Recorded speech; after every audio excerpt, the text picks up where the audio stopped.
وتعز من تشاء وتذل من تشاء بيدك الخير وهو على كل شيء قدير.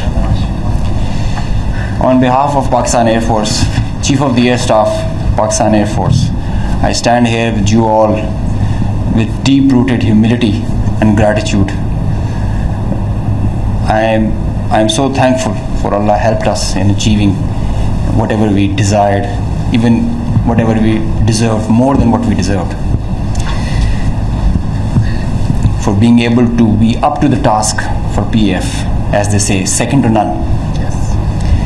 Ladies and gentlemen, as the DGSPR mentioned, I am Deputy Chief of Air Staff Operations.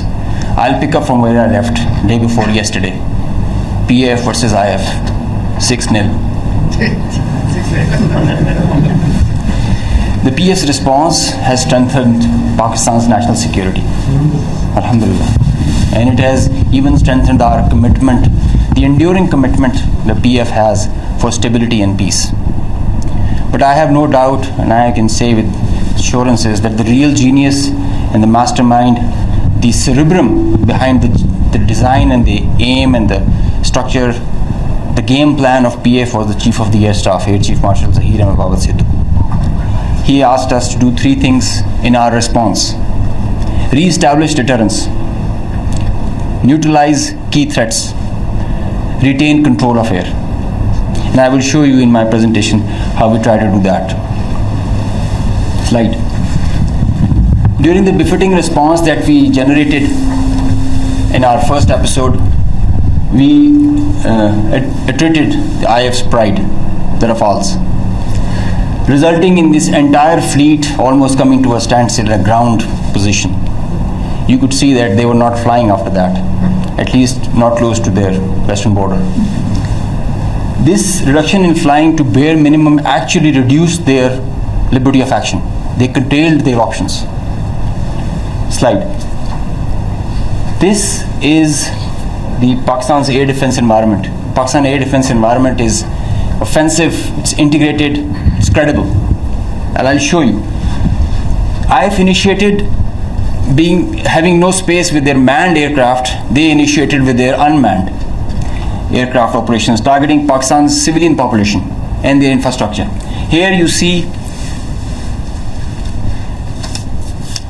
all these spots all across the swath of drones and UAVs who are coming inside our territory, which is being picked up by all our radars from the moment they were entering, even before that. Slide. Now, PAF's air defense environment is suitably configured to detect enemies' low RCS, radio radar cross-section, high and slow speed platforms. That you can see that they are all visible by the time they are entering. Slide. So the anti-drone systems of Pakistan Air Force and Pakistan Army also and Navy, they rendered the enemy US drones attacks ineffective by spoofing, jamming, and making their systems rendering them unserviceable. Slide.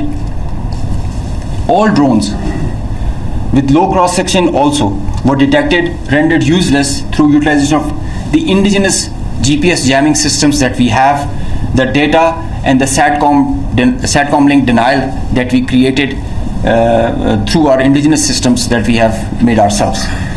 So whenever those systems were attacked with the soft kill, they had their error induced into the GPSs and they were going haywire.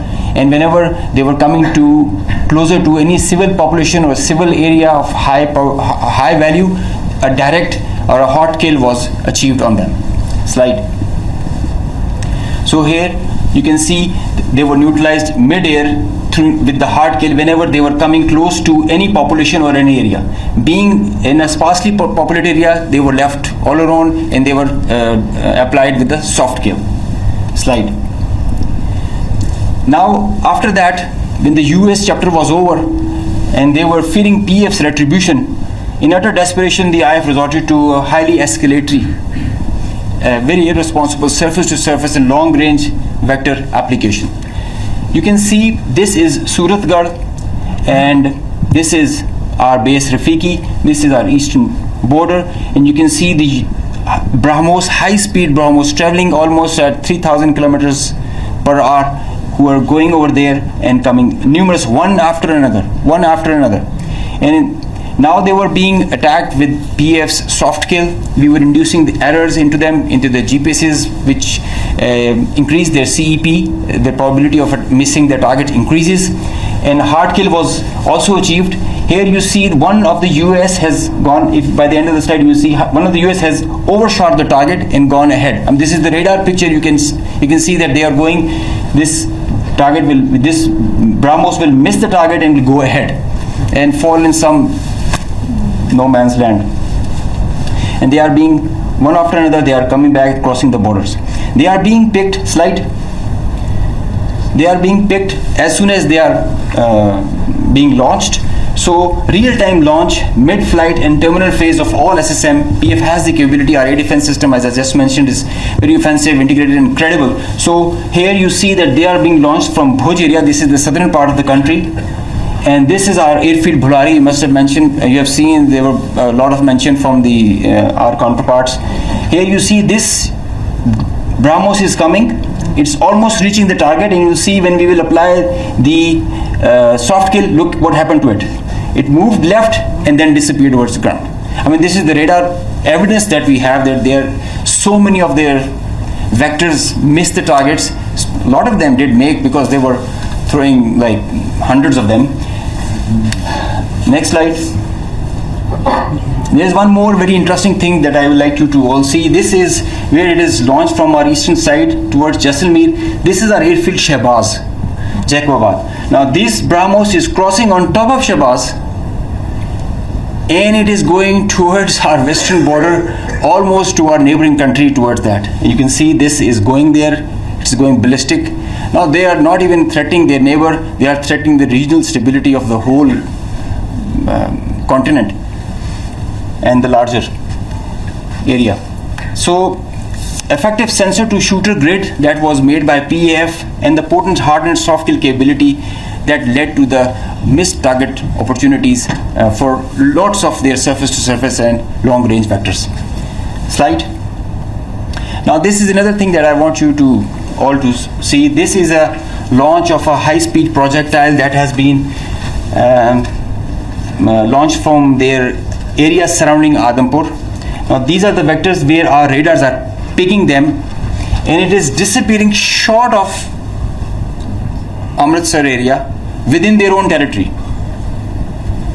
This is the most absurd kind of a targeting psychology or practice that you would see, that you are not only targeting neighboring countries to your enemy, if they consider it, and your own people as well, jeopardizing their safety.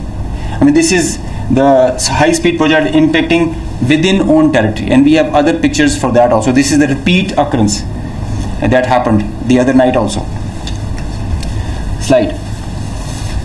Now the PF's response, I would like you all to pay attention to that, because this is kind of a dizzy slide, but I will go one by one so that it's all clear. PF's response, PF's effective spectrum warfare, which supplemented the kinetic ops that we envisaged to take. The integrated, seamless, synchronous utilization of EW, cyber and space domains, coupled with the synergetic all-domain offensive response, which orchestrated following a very intricate targeting mech, the mechanism that we undertook to engage the targets, of swift, calibrated, effect-based approach to operations, which was undertaken across complete swath of the Indian Western Front. Now you have seen in the video montage that the whole border was exposed by PF and our armed forces. So starting from the north across LOC till Kandla, with targets including airfields, ammo dumps as far and as deep as Delhi. You can say something about Islamabad, which is a stone's throw distance, and Delhi with, as the DG Aspire mentioned, some other cards up our sleeves with more ranges. The Barnala C2 center, which is the heart of their IACCS, and other airfields, Nalia Bhuj and Kandla, as they mentioned, you can see, Google it also so that you can see the effects. PF's hypersonic missiles, unmanned force, stand-up weapons, and long-range vectors all were on the menu for the multi-domain operations that we undertook. So PF utilization of niche and disruptive capabilities struck deep inside the enemy. And this was, there were like hundreds of drones that were there. Hypersonic, engaged targets, deep, precise, lethal, destructive. Slide. Just go back. I will explain the slide that is coming ahead.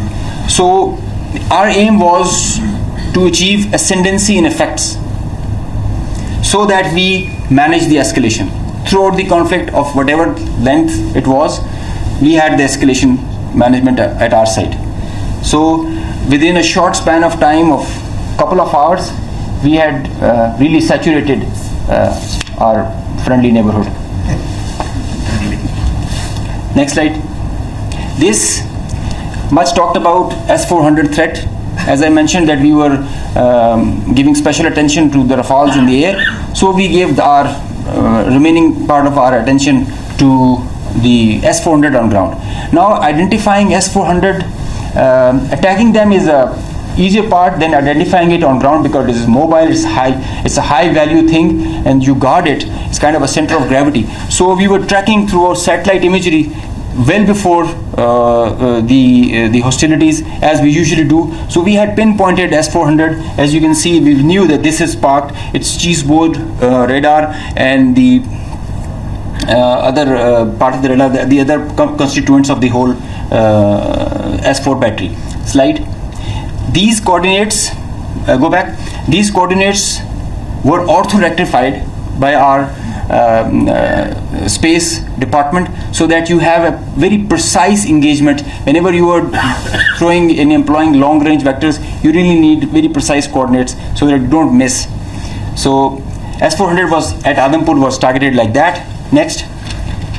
As I mentioned, some niche technologies and capabilities were employed. So a loiter munition and killer drone strike at PF. At Udhampur, you can see this was their complex and command and control, magnified before and after. It's not there. Now these kind of pictures, loads of pictures are there for targets. So I need not to show them. They were saying it themselves, as you saw on the montage. So PF's response remained very effective, very potent, and very effect-based. Slide. Time and place of own choosing, displaying bold, aggressive, and unwavering resolve of military leadership.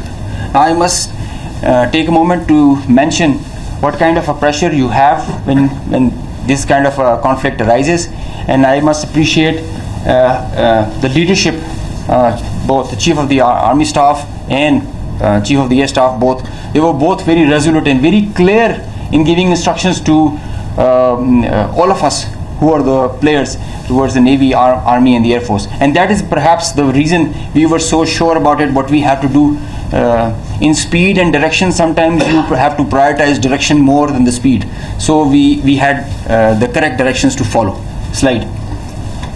With unprecedented reach, precision, lethality, while avoiding collateral, as we have seen in the video montage. PF hit maximum number of IF airfields in a single operational package since 1971, because they crossed the international border since that, so we had to do that. Slide.